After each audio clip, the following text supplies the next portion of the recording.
Revolusi industri merupakan periode di mana terjadi perubahan yang besar-besaran di bidang pertanian, manufaktur, pertambangan, transportasi, dan teknologi, serta memiliki dampak yang mendalam terhadap kondisi sosial, ekonomi, dan budaya di dunia.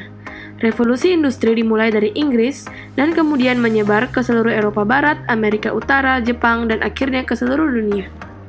Revolusi industri menandai terjadinya titik balik besar dalam sejarah dunia. Hampir setiap aspek kehidupan sehari-hari dipengaruhi oleh revolusi industri, khususnya dalam hal peningkatan pertumbuhan penduduk dan pendapatan rata-rata yang berkelanjutan dan belum pernah terjadi sebelumnya. Revolusi industri dimulai pada akhir abad ke-18, di mana terjadi peralihan dalam penggunaan tenaga kerja yang sebelumnya menggunakan tenaga hewan dan manusia, kemudian digantikan oleh penggunaan mesin yang berbasis manufaktur. Adanya peralihan dari perekonomian yang berbasis pertanian ke perekonomian yang berbasis manufaktur menyebabkan terjadinya perpindahan penduduk besar-besaran dari desa ke kota. Revolusi industri memiliki berbagai dampak seperti perusahaan kecil gulung tikar, perdagangan makin berkembang, transportasi semakin lancar, berkembangnya urbanisasi, upah buruh rendah, dan munculnya golongan pengusaha dan golongan buruh. Ada banyak hal yang melatar belakangi terjadinya revolusi industri, seperti Inggris yang kaya akan bahan tambang seperti batu bara, besi, timah, dan kaolin. Di samping itu, Wall juga sangat menunjang industri tekstil. Selain itu, pemerintah juga memberikan perlindungan hukum terhadap hasil-hasil penemuan baru. Jadi, itu mendorong kegiatan penelitian ilmiah.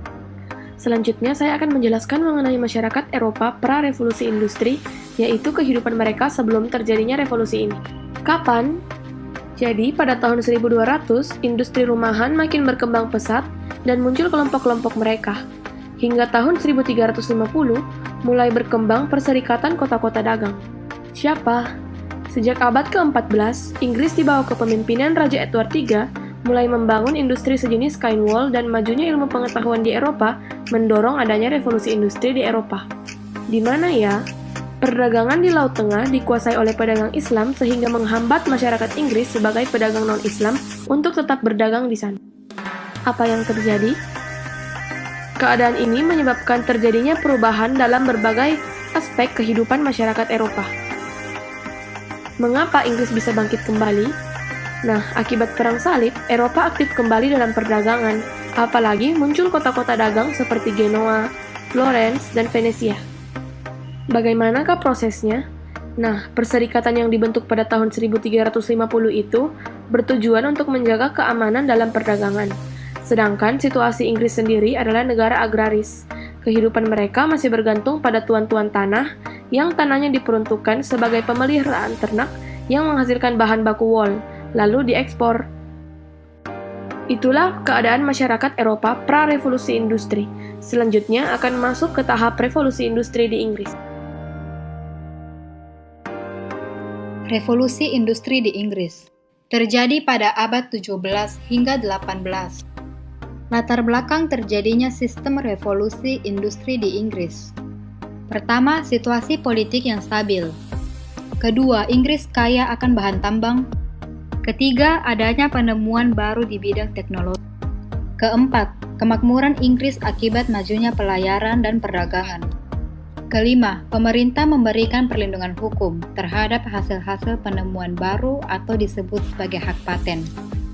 Terakhir, adanya arus urbanisasi yang besar akibat adanya revolusi agrar.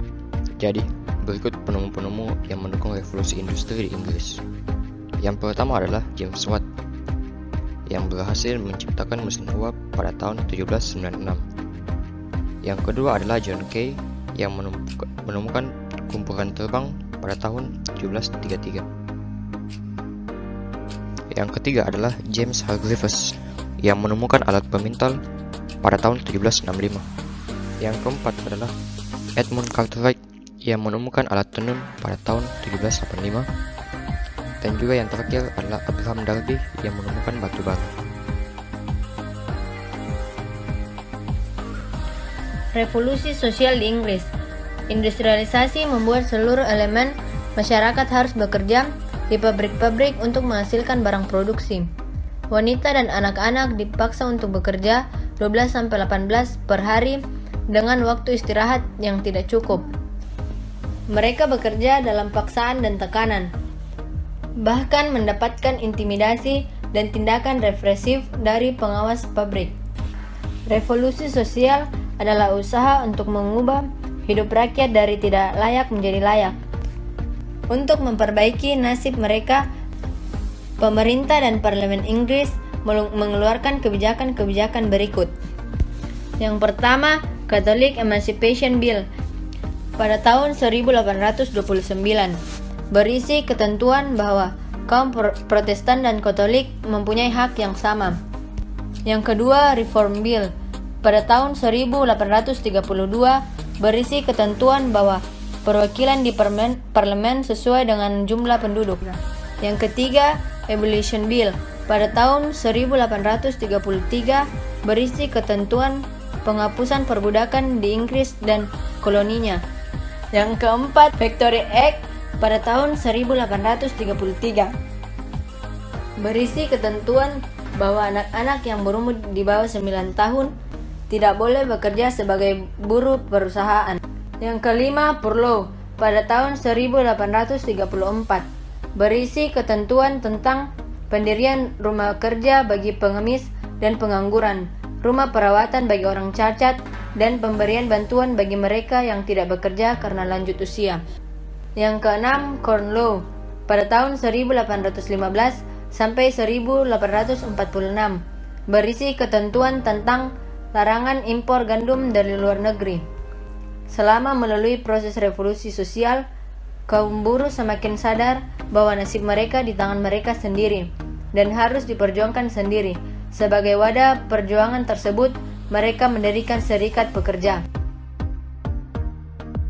Industrialisasi, suatu proses perubahan sosial ekonomi yang mengubah sistem pencarian masyarakat agraris menjadi industri. Masyarakat fokus kepada ekonomi yang meliputi pekerjaan yang beragam atau spesialisasi, gaji, dan penghasilan yang semakin tinggi. Imperialisme, sebuah kebijakan di mana sebuah negara besar dapat memegang kendali atau pemerintahan atas negara lain agar negara itu dapat dipelihara dan berkembang. Hubungan dari keduanya itu adalah karena adanya industrialisasi, maka semua negara berlomba-lomba untuk mengembangkan industri di negaranya. Karena itu, mereka membutuhkan bahan mentah dan tenaga kerja yang murah, sehingga mereka berlayar dan mencari negara yang memiliki sumber daya dan tenaga kerja yang murah, dan mereka dapat memegang kendali atas negara itu. Sebab umum, munculnya pertentangan antara kaum proletar dengan kaum borjuis. Lahirnya imperialisme modern di Indonesia dan mengikuti globalisasi yang baik untuk memajukan peradaban di Indonesia. Sebab khusus, menyisihkan tenaga kerja manusia yang akhirnya mulai mempersempit lapangan pekerjaan yang tersedia. Dan juga kaum buruh menjadi objek pemerasan kaum majikan dengan cara bekerja dengan waktu yang diperpanjang atau waktu hampir 1 hari tetapi dibayar dengan upah yang rendah.